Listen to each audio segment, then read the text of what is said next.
Corona काल में उत्तराखंड सरकार ने दावा किया था कि जो लोग शहरों से वापस लौट रहे हैं उन्हें उनके गांवों में ही रोजगार शुरू करने में मदद दी जाएगी। पलायन आयोग ने ऐसे लोगों की संख्या 2,15,875 बताई थी, लेकिन कितने लोगों को मदद मिली ये आंकड़ा मुझे नहीं मिल पाया। आपके पास हो तो मुझे जरूर सूचित करें। ज्यादातर तो फिर से पलायन कर गए थे। उस दौर में एक बड़ा खूबसूरत शब्द सामने आया था, रिवर्स पलायन। नतीजा रहा शून्य। इस वीडियो में मैं आपको एक ऐसी शख्सियत से मिलवाने जा रहा हूं जिन्होंने रिवर्स पलायन के नारे को साकार कर दिखाया। इंजीनियरिंग कॉलेज में कंप्यूटर साइंस पढ़ाने की नौकरी छोड़ दी और पहाड़ के दूर दराज हिस्से में रहकर अपने स्टार्टअप के साथ ग्रामीण महिलाओं और बच्चों की जिंदगी संवारने के काम में जुट गई। आगे बढ़ने से पहले आपसे अनुरोध है कि वीडियो अंत तक देखें। लाइक और कमेंट करने में कोताही बिल्कुल न बरतें। चैनल को सब्सक्राइब करने के साथ ही बेल आइकन जरूर दबाएं। जन सरोकारों की पत्रकारिता को आगे बढ़ाने के लिए आपसे सहयोग की गुजारिश है। यदि आप सहयोग करना चाहते हैं तो डिस्क्रिप्शन में जाकर डिटेल देख सकते हैं। नमस्कार, आप देख रहे हैं सरकार की नहीं सरोकारों की बात बोलेगी। मैं त्रिलोचन भट्ट। चमोली और बागेश्वर जिले के बीच में एक जगह है ग्वालदम, और ग्वालदम से थोड़ा आगे बढ़ के घने जंगलों के बीच में एक फार्म है जिसका नाम है काफल फार्म। चलिए आज मैं इस फार्म के आपको सैर करवाता हूं और बताता हूं कि इसकी क्या क्या विशेषताएं हैं। ये हैं दर्शना पाठक। कंप्यूटर साइंस में एमटेक करने के बाद देश के कई इंजीनियरिंग कॉलेजों और विश्वविद्यालयों में पढ़ा चुकी हैं। कोरोना काल में बागेश्वर अपने घर लौटी तो वापस नहीं गए। पुणे की सिम्बोसिस यूनिवर्सिटी में डेटा साइंस डिपार्टमेंट में हेड की नौकरी छोड़ दी और बागेश्वर और चमोली जिले की सीमा पर जो ग्वालदम है, ग्वालदम के पास काफल फार्म के नाम से अपना स्टार्टअप इन्होंने शुरू किया। घने जंगल के बीच दर्शना पाठक के इस काफल फार्म में दर्शना के अलावा उनका बेटा रुद्रांश, एक सहायिका का बेटा और निर्धन परिवारों की 4 छात्राएं नियमित रूप से रहते हैं। दिन में आसपास के गांवों के स्कूलों में पढ़ने वाले कुछ बच्चे भी यहां आ जाते हैं जिन्हें दर्शना अलग अलग विषय पढ़ाती है।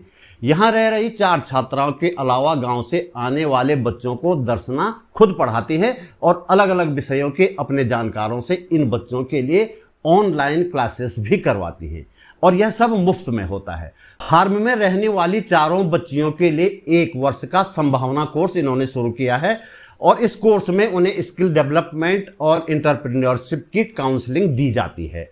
इन बच्चियों के रहने खाने की व्यवस्था भी यहाँ निःशुल्क की जा रही है।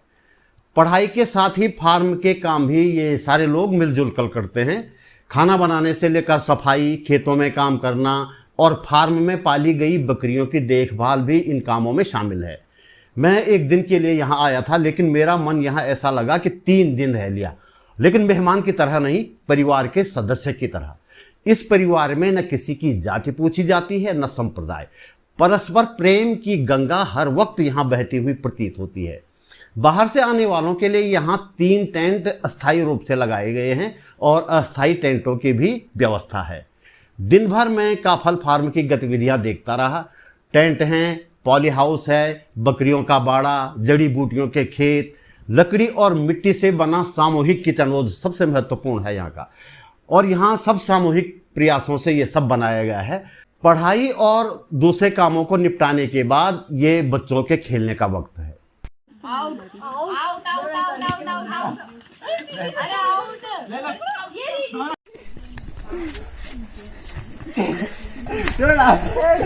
बच्चों को यहाँ हस्तशिल्प भी सिखाया जाता है। चीड़ की पत्तियों से ये बच्चे खूबसूरत टोकरियां और सजावटी सामान बनाते हैं।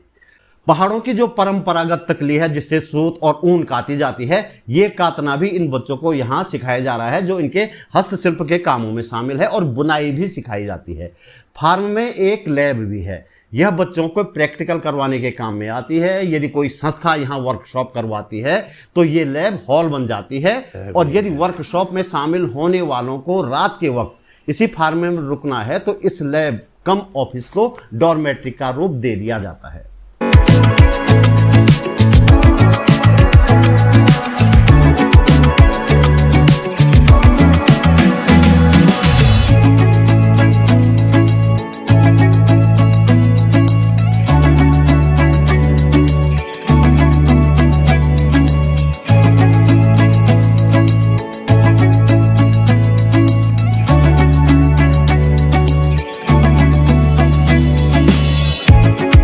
सुबह से कब शाम हो गई पता ही नहीं चला। ये प्रेयर का वक्त है। प्रेयर के साथ कुछ गीत भी होंगे। चलिए हम भी शामिल होते हैं।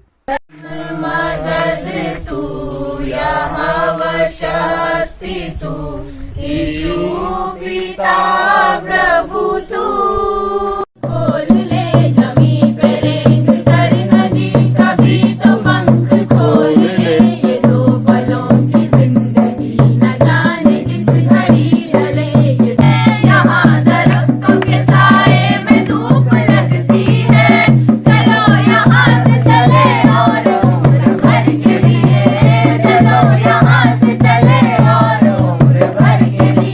काफल फार्म की सबसे बड़ी विशेषता है यहाँ उगाई जा रही जड़ी बूटियां।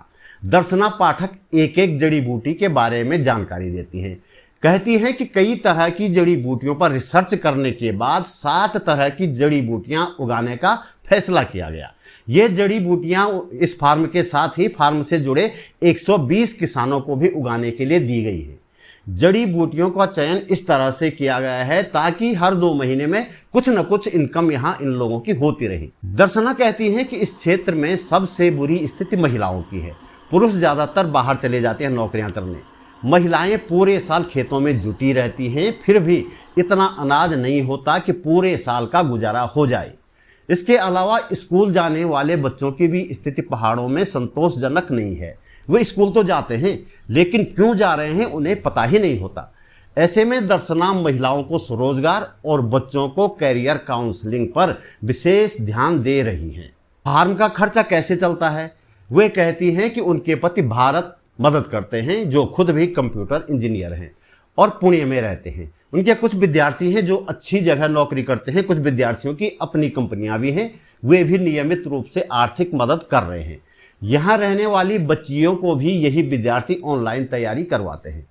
जो गेस्ट यहाँ टेंट हाउस बुक करवाते हैं या फार्म में जो संस्थाएं वर्कशॉप करवाती हैं, उनसे थोड़ा बहुत पैसा भी हाथ में आ जाता है। हाँ, जैसे आप आए, माना आप गुजरात से हैं, तो हमें पता है कि गुजराती लोग जो हैं ट्रेडिशनली बहुत अच्छा खाखरा बनाते हैं, फाफड़ा बनाते हैं, पापड़ बनाते हैं, अचार बनाते हैं। तो हम उनसे पूछते हैं कि आप क्या जानते हैं, ऐसी कोई भी विधा, कुछ भी जो आप जानते हैं। ठीक। तो वो एक बताते हैं, हम ये बना सकते हैं, ये बना सकते हैं। 2-4 चीजें भेजते हैं। फिर जो यहाँ, जैसे यहाँ वो चीज अवेलेबल है, सोयाबीन अवेलेबल है, बहुत सोयाबीन होता है ऊपर, आलू बहुत होता है। तो ठीक है, आप चौथे दिन का हमको किराया मत दीजिएगा, मतलब चौथे दिन आप हमारे यहाँ मेहमान की तरह रहिए। लेकिन आप हमारे जो फार्मर्स हैं एफपीओ के, या हमारी जो कम्युनिटी की महिलाएं हैं या नई बच्चियां हैं, हम उन्हें इनवाइट करेंगे और आप उनको ये चीज सिखाएंगे। काफल फार्म में आए और रुद्रांश से न मिले तो बात अधूरी रह जाएगी। रुद्रांश 7वीं में पढ़ते हैं लेकिन वे किसी स्कूल में नहीं जाते। होम स्कूलिंग से उनकी पढ़ाई हो रही है। लेकिन रुद्रांश अपने से बड़ी कक्षाओं के बच्चों को भी मैथ्स और साइंस पढ़ा लेते हैं। काफल फार्म के सभी पेड़ों पर रुद्रांश ने बार कोड लगाए हैं। इसको जब कोई स्कैन करता है तो उससे पेड़ की सारी जानकारी मिलेगी। और वैसा मैंने बाकी के भी सारे आसपास के पेड़ों में लगाया है। हाँ, ये दिख रहे हैं मुझे। हाँ। तो ये इसलिए लगाए हैं जैसे अगर किसी को नहीं पता हो उसकी जानकारी उसके बारे में, तो वो इस बारकोड को स्कैन करेगा और उसे सारी जानकारी मिल जाएगी इस पेड़ के बारे में। अच्छा, जानकारियाँ जैसे क्या क्या है इसमें? इस पेड़ जैसे के बारे में? इसका साइंटिफिक नेम क्या है, और इसकी 3-4 अलग अलग मौसम में फोटोज, और ये किस काम आते हैं, इसके पत्ते डंडे कुछ अगर आते हैं तो। अच्छा। तो कुल मिलाकर सरकार को जो प्रयास करने चाहिए थे वह नहीं कर पाई, लेकिन दर्शना पाठक ने अपने दम पर प्रयास किया और 2 वर्षों के अंतराल में वे काफी कुछ करने में सफल रही हैं। तो दोस्तों, इस वीडियो में इतना ही। जल्दी मिलते हैं एक और वीडियो के साथ। नमस्कार।